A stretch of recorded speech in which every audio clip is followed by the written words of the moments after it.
Good morning, अस्सलाम वालेकुम, नमस्ते और सब व्यूअर्स को मेरी तरफ से रिस्पेक्ट। आज एक दफ़ा फिर आपके साथ हाजिर हैं और जैसा कि हम पहले 2 वीडियो बना चुके हैं, जिन वीडियोस में आपको बता चुके हैं कि डॉग मीटिंग कैसे करवाई जाए, डॉग मीटिंग क्यों ज़रूरी है, क्या मामला हैं, उसमें क्या चीज़ें देखनी है। तो ये वीडियो भी उसकी एक कड़ी है जिसके अंदर हम आपको आज बताते हैं कि जी ड्यूरिंग प्रेगनेंसी आपने अपनी फीमेल डॉग की क्या केयर करनी है।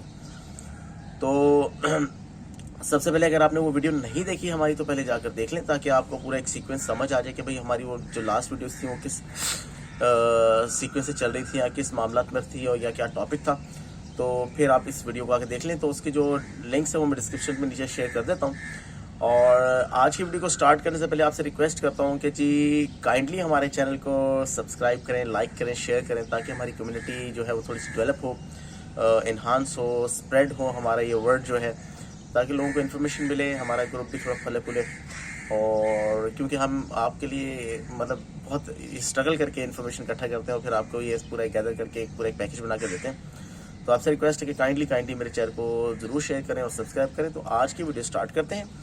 तो आज की वीडियो में हमने ये टॉपिक डिस्कस करना है कि ड्यूरिंग प्रेगनेंसी आपने अपनी फीमेल डॉग की क्या केयर करनी है। तो वीक बाय वीक उसको डिस्कस कर लेते हैं। फर्स्ट वीक से लेके अप टिल 9 वीक्स तक ये इनका एक प्रेगनेंसी पीरियड होता है, जिसको आप 62 डेज या 61 डेज 63 डेज तक वो स्पेस करता है। तो पहला जो 0 to 7 डेज का जो पहला वीक होता है, वो वीक में आपकी डॉग मीटिंग के बाद फर्टिलाइजेशन स्टार्ट हो जाती है, लेकिन कोई सिम्टम्स नहीं आते हैं और आप उसको जज नहीं कर सकते, एज्यूम नहीं कर सकते और श्योरिटी नहीं दे सकते कि आपकी डॉग प्रेग्नेंट है। सेकेंड वीक जो कि आपका 8 डेज से लेके 14 डेज तक का होता है, इस डे पीरियड के अंदर आपकी डॉग के अंदर जो है ना, तो फर्टिलाइजेशन तो स्टार्ट हो गई है। तो जो आपका एम्ब्रियो है, जो है फीटस है, वो फिलोपियन ट्यूब से ट्रांसफ़र होकर आपकी ओवरीज में, यूट्रस वगैरह में आकर ट्रैवल कर लेते हैं। और ऐसा सच कोई ख़ास चेंजेस नहीं होती हैं फीमेल के बिहेवियर में, और आपको कुछ खास स्टेप्स भी लेने की ज़रूरत नहीं होती है। और ये एक बहुत लोगों ने एक रूमर डाला हुआ है कि जैसे आप मीटिंग करवा लें, डॉग की एक्टिविटीज़ को रिस्ट्रिक्ट कर लें, तो इनिशियल वीक्स में आपको डॉग की एक्टिविटी को रिस्ट्रिक्ट करने की कोई बहुत ख़ास ज़रूरत नहीं होती है। आपका जो थर्ड वीक है, थर्ड वीक के अंदर आपकी जो फीटस होता है उसकी अटैचमेंट हो जाती है यूट्रस के साथ, और यहाँ पर उसकी हल्की फुल्की ग्रोथ स्टार्ट हो जाती है। जो फोर्थ वीक आता है, फोर्थ वीक बहुत ही क्रूशियल होता है, बहुत ही रिस्की होता है, क्योंकि इस वीक में फीमेल डॉग जो है अपने फीटस को अपनी बॉडी से देना स्टार्ट करती है पोषण।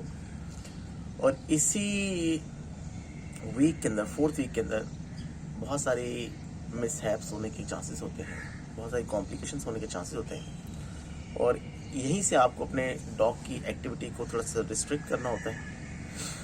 और यही वही वीक होता है, चौथा वीक, जिसके अंदर आप अल्ट्रासाउंड कर फीटस की या पपीज़ की कंफर्मेशन कर सकते हैं। तो अगर आपको कंफर्मेशन करनी है तो आप 25 डेज़ के अंदर अपने पपीज़ की कंफर्मेशन कर सकते हैं सोनोग्राफी कराकर। या तो बहुत सारे हमारे यहाँ क्लिनिक्स हैं, डॉक्टर इस्मा हैं, आरपी के हैं, डॉक्टर शहला हैं, डॉक्टर राजपूत हैं, उनके क्लिनिक्स जा सकते हैं। या इनकी अगर कोई होम सर्विसेज हैं तो अपने आप आके कॉल करके आप उनके घर पर बुला के सोनोग्राफी करवा लें डॉग की, और फीटस की कंफर्मेशन रहती है।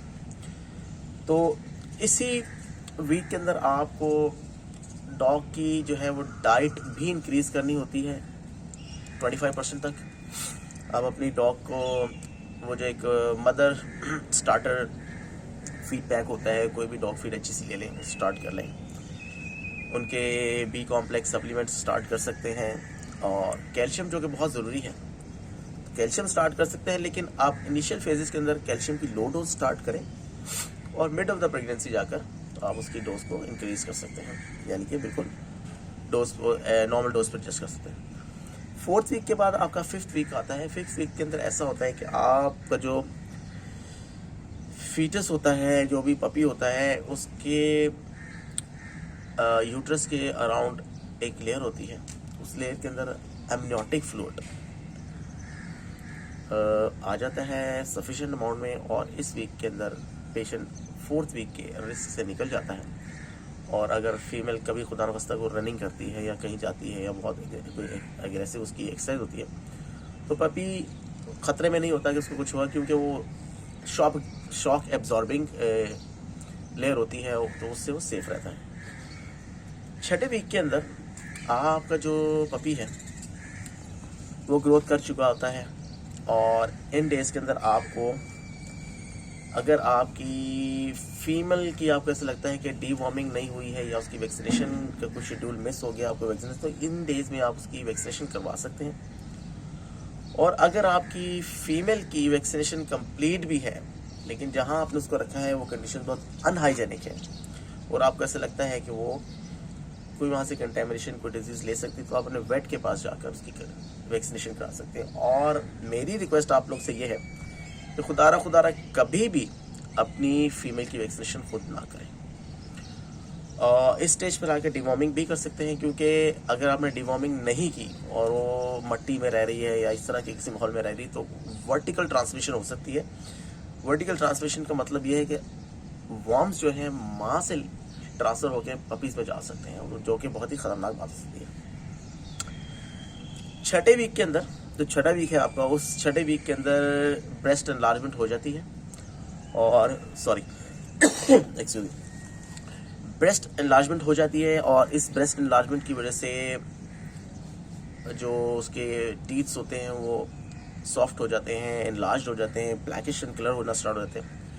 तो ये वो वक्त होता है कि जब आपको अपनी फीमेल को कुशन देने की ज़रूरत होती है, मतलब उसकी सॉफ्ट बेड पर या सॉफ्ट जगह पर ट्रांसफ़र करना है, क्योंकि अगर वो ज़मीन पर लेटी रहे या कंटिन्यू इस तरह की जगह पर, तो उसको वो डैमेज होने से टीथ्स डैमेज होने से।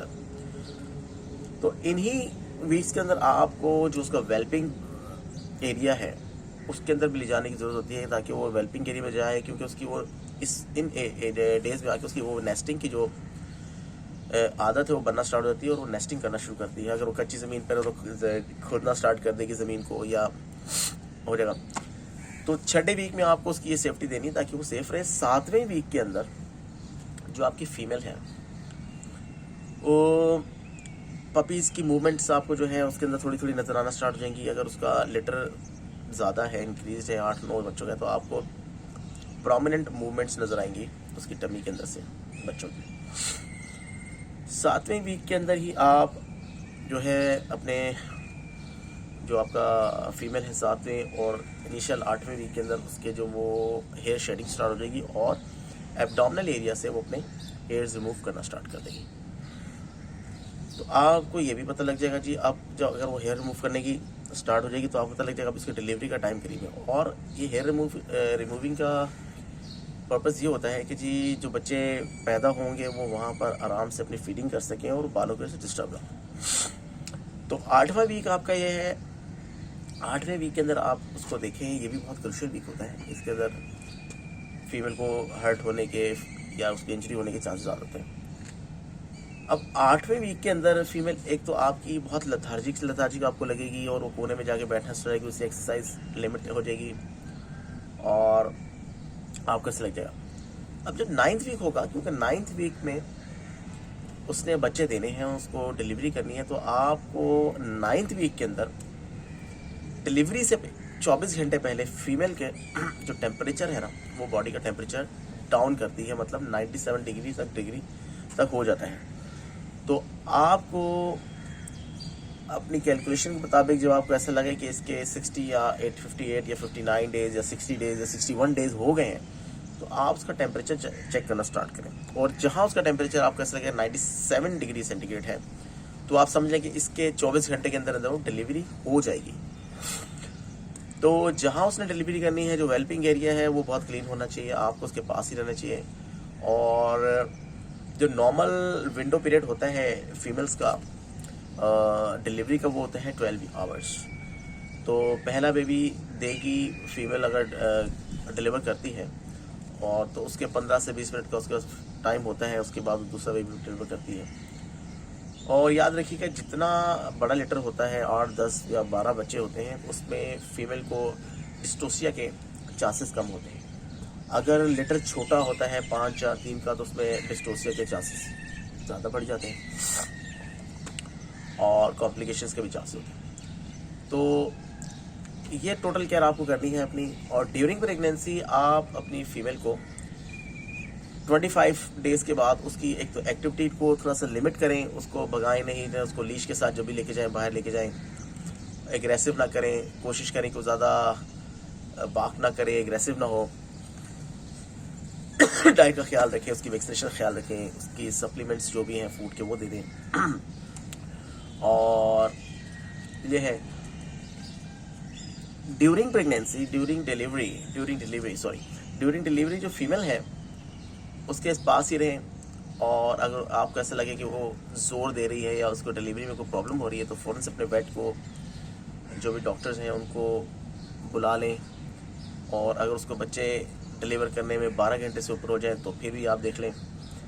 तो इन सब चीज़ों का ख्याल रखें। और मेरी सजेशन ये है कि अगर आप मेरे चैनल के सब्सक्राइबर हैं तो इस वीडियो को सेव कर लें, डाउनलोड कर लें, अपने पास रखें। अगर आपकी फ़ीमेल अभी प्रेग्नेंट है तो वीक बाय वीक इन सब हमारी वीडियोस को देखें और इससे फ़ायदा हासिल करें। और अब जो हम नेक्स्ट वीडियो बनाएंगे वो पोस्ट प्रेगनेंसी फीमेल केयर पे होगी, पपी केयर पे होगी, और ड्यूरिंग डिलीवरी आपको क्या केयर करनी है, क्या आपको स्टेप्स लेने हैं उस पर होगी। तो हमारी नेक्स्ट वीडियो भी ज़रूर देखिएगा। और अगर चैनल को सब्सक्राइब कर लेंगे तो नेक्स्ट वीडियो की आपको खुद ही आ जाएगी नोटिफिकेशन, तो आप जुड़े रहिए। तो इंशाल्लाह बहुत जल्द आपके लिए नई वीडियो लेकर आएंगे। और जब तक के लिए खुदा हाफिज़, अल्लाह हाफिज़। अपना ख्याल करें, दूसरों को भी ख्याल करें, और बस इंशाल्लाह फिर मुलाकात होगी। बाय, खुदा हाफिज़।